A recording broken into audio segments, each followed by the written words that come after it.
Hello guys, welcome to Pakistani real action. तो कैसे हैं आप सब? उम्मीद है आप सब बढ़िया होंगे, मजे में होंगे और खुश भी होंगे। मेरा नाम है मुदस्सिर। मैं हूं बशीर। यार ज़ेलेंस्की ने मिन्नतें करना शुरू कर दी हैं एक दफा भारत फिर की। से एक दफ़ा फिर से यार मिन्नत की है कि प्लीज़ भारत, मोदी जी हमारी वॉर रुकवा दो। तो भाई ज़ेलेंस्की खुद बोला है वॉर रुकवाने के लिए मोदी जी को। तो पहले भाई इसके ऊपर पाकिस्तानी मीडिया ने रोना धोना लगाया हुआ है। पहले देखते हैं start. So the Ukrainian president is shifting his focus to the global south, specifically to India. He believes that India can play a role in the negotiations. According to Zelensky, Prime Minister Modi can influence the course of this war. Ukrainian president Zelensky ने एक बार फिर जोर दिया है कि अगर Ukraine और Russia के बीच कोई ये जंग खत्म करवा सकता है तो वो मोदी है। और इसमें उनका ये कहना था कि ये ह्यूज वैल्यू ना सिर्फ एक लीडर के तौर पर नरेंद्र मोदी की है, बल्कि एक huge value as a country India की है। उन्होंने रिक्वेस्ट करी है, और ऐसा क्यों? क्योंकि दोनों पक्ष ये मानते हैं कि असली जो पीस मेकर है, जो शांति बहाल कर सकता है, वो भारत है। मैंने आपको कहा था कि यूक्रेन के प्राइम मिनिस्टर जो है वो प्राइम मिनिस्टर नरेंद्र मोदी की मिन्नत करेंगे या उनकी रिक्वेस्ट करेंगे कि आप हमारी जंगबंदी के ऊपर काम करें, रुकवाएं, कुछ करें। तो वो हुआ। आप भी उसमें इनकार कर रहे थे कि नहीं, ऐसा नहीं है, ये नहीं है, वो नहीं है। इस वक्त अगर कोई कंट्री जो कि रशिया के साथ भी बहुत अच्छे रिलेशंस रखता है और यूक्रेन के साथ भी, पूरी दुनिया में अगर कोई एक ऐसा कंट्री के जो किसी भी कॉन्फ्लिक्ट को ख़त्म कराने में एज ए इम्पार्शियल एंटिटी अपना रोल प्ले कर सकता है तो वो इंडिया है। अब हुआ यह है कि दोनों पार्टी चाहती है कि मोदी जी बीच में कूद जाए और मोदी जी कुछ कर दें, और मोदी जी ने बोल भी दिया है कि इनके बीच में शांति, मैं आपको बताता हूं इनके बीच में शांति होगी कब। एक तरफ से भारत डिप्लोमेसी करेगा और दूसरी तरफ से डोनाल्ड ट्रंप अगर प्रेसिडेंट बनता है यूएस का, तब जाके वो बंद करवाएगा, और मोदी जी और डोनाल्ड ट्रंप दोनों मिलकर लड़ाई बंद करवाएंगे, तभी लड़ाई होगी।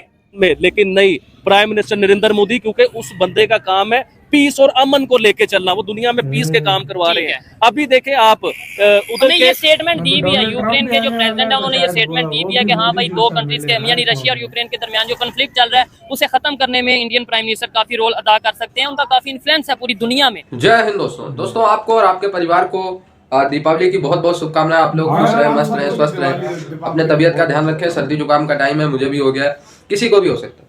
दोस्तों, इसी बीच बड़ी खबर आई। कल एक इंटरव्यू में जेलेंस्की ने ओपनली ये बात कही, मीडिया के सामने रखी कि प्रधानमंत्री नरेंद्र मोदी जी और भारत ही एक ऐसा देश है जो इस युद्ध को अब रोक सकता है, रूस और यूक्रेन के बीच, वरना यूक्रेन तो आखिरी दम तक लड़ेगा। ये कहना है जेलेंस्की का। यूक्रेन हथियार नहीं डालेगा, अगर कोई मीडिएट करवा सकता है तो वो पीएम नरेंद्र मोदी जी ही हैं। और ये उन्होंने कहा वॉर को लेकर रशिया यूक्रेन के बीच जो चल रहा है। अभी नरेंद्र मोदी जी आपको पता है रूस से होके ही आए, तो जरूर वॉर को रोकने को लेकर कुछ बात हुई होगी, लेकिन हमले अभी तक नहीं रुक रहे।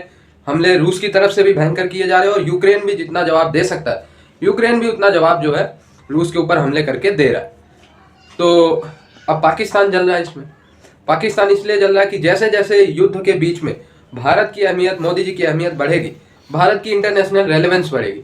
यूरोप के बीच में, एशिया के बीच में दुनिया कहेगा कि भाई देखो, इतने देश है, अमेरिका है, चीन है, लेकिन किसका नाम आ रहा है युद्ध रुकवाने में? भारत का। यूक्रेनियन प्रेसिडेंट जेलेंस्की ने एक बार फिर जोर दिया है कि अगर यूक्रेन और रशिया के बीच कोई ये जंग ख़त्म करवा सकता है तो वो मोदी है। और इसमें उनका ये कहना था कि ये ह्यूज वैल्यू ना सिर्फ एक लीडर के तौर पर नरेंद्र मोदी की है, बल्कि एक huge value as a country India की है। एंड दिस इज़ रियलिटी, इससे आप इनकार नहीं कर सकते। इसकी वजह यह है कि इस वक्त अगर कोई कंट्री जो कि रशिया के साथ भी बहुत अच्छे रिलेशंस रखता है और यूक्रेन के साथ भी, पूरी दुनिया में अगर कोई एक ऐसा कंट्री के जो किसी भी कॉन्फ्लिक्ट को ख़त्म कराने में एज ए इम्पार्शियल एंटिटी अपना रोल प्ले कर सकता है तो वो इंडिया है। क्योंकि ये इंडिया की दी बेस्ट फॉरेन पॉलिसी का रिजल्ट है। अगर हम इसको ऐसे देखें तो गलत नहीं होगा। ये बात याद रखिए, दुनिया जो है वो मफादात की जंग है, दुनिया जो है वो मफादात की ही लड़ाई है। यूक्रेन है वो ये समझता है कि अगर कोई इस जंग को बंद कराने में कोई रोल प्ले कर सकता है तो वो मोदी और इंडिया है।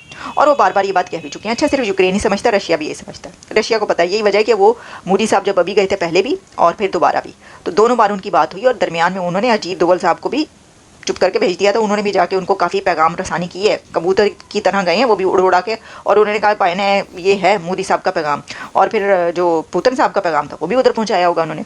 तो काफ़ी ये जो हम देखते रहे इस तरह की एंगेजमेंट्स होती नहीं, वो इसीलिए होती नहीं, किसी और कंट्री से हुई, किसी और कंट्री ने कोशिश की, कोई और लीडर सामने आया, किसी और लीडर ने कोशिश की कि ये बंद कराई जाए, तो फिर कोई और कंट्री दुनिया का नहीं है, तो एक ही कंट्री है। और वो किस तरह है, वो इस तरह है कि वो कह रहे हैं, यही मैं अल्फाज ही दोहराई देती हूँ। उन्होंने कहा जी PM Modi can influence the end of the Ukraine war. This is the huge value of him in any conflict. This is the huge value of India in any conflict. उन्होंने इंडिया को उस जगह पर वो ले गए हैं कि वो इतनी ह्यूज वैल्यू जो है ना वो बता दी उन्होंने, ह्यूज वैल्यू है वहाँ के उस लीडर की भी और उस कंट्री की भी, क्योंकि उनकी foreign policy the best foreign policy. उनके दुश्मन नहीं, दुश्मन वो तो कहते हैं चौधरी कहते तुसी कितने बैठे, कौन सी फॉरेन पॉलिसी लो, हमसे अच्छी फॉरेन पॉलिसी किसी की है किसी की हमसे अच्छी फॉरेन पॉलिसी, मुझे बताएं। मतलब भिखारियों ने नाक में दम कर दिया अरब कंट्रीज़ का, उन्होंने कहा ऐसी की तैसी कर दो अरब कंट्रीज़ की, नाक में दम कर दो इनका, उनका कोई गाली नहीं पाए। इसी के साथ तो यार वीडियो खत्म। तो यार ये चीज़ है, देखो एक ज़ेलेंस्की यार, मतलब वो मोदी जी का बार बार नाम ले रहा है, बार बार कह रहा है कि प्लीज़ हमारा कुछ करो, हमारी ये वॉर रुकवाओ। तो यार कुछ तो है ना इस लीडर के अंदर। मैंने जितनी भी आज तक की वीडियोस बनाई हैं, जितनी भी मतलब इस पे बनाई हैं जो वार रुकवाने के वीडियोस हैं, मैंने हमेशा एक बात की है, या तो ये वार मोदी जी रुकवा सकते हैं या अमेरिका, ये दोनों मिलके ये कंट्रीज पावरफुल है जो ये रुकवा सकते हैं। ग्लोबल साउथ से अमेरिका, ग्लोबल साउथ से मोदी जी, और ऊपर जो ग्लोबल यूरोप के वर्ल्ड लीडर कह लो, जो बड़ा जिसको सुपर पावर को बैक करते हैं वो, और अब ट्रम्प आएगा और पहला उसका वही भाई कहा जा रहा है। भाई मैंने आपको पहले बताया ये जंग मोदी जी के बगैर नहीं रोक सकती। बार बार यूक्रेन को भी पता है ये चीज, ज़ेलेंस्की को पता है, आ जाए ना, बाकी मजे लगा रहे हैं वो, मुझे पता है। ज़ेलेंस्की को भी ये चीज पता है, बाकी मजे लगा रहे हैं, मैं फौरन करता हूँ यार। 100% छोटी से मैं बोल रहा हूँ, अगर ट्रम्प भी आ जाए ना, मोदी जी के बगैर ये वार नहीं रुक सकती। सही बात है, सही बात। और सबसे बड़ी बात यह है कि रशिया और यूक्रेन दोनों को टेबल पे बैठना होगा। ये जब टेबल पे बैठेंगे ना, ये जंग उसी वक्त रुकेगी, तब इसका, और इंडिया ये कर सकता है, ये जंग रुकवा सकता है, इंडिया रुकवा सकता है। और समेट अगर हो तो इंडिया में हो, मैं इंडिया में हो, या कोई ऐसे न्यूट्रल कंट्री हो जिसमें इंडिया में होगी। इंडिया से बड़ा न्यूट्रल और कौन है दुनिया में? बिल्कुल। तो आपका क्या कहना है इस सारे मामले के ऊपर? अपनी राय दें कमेंट सेक्शन में, आप क्या सोचते हैं इसके ऊपर? अपना गाइस बहुत बहुत ज्यादा ख्याल रखिएगा। तो यार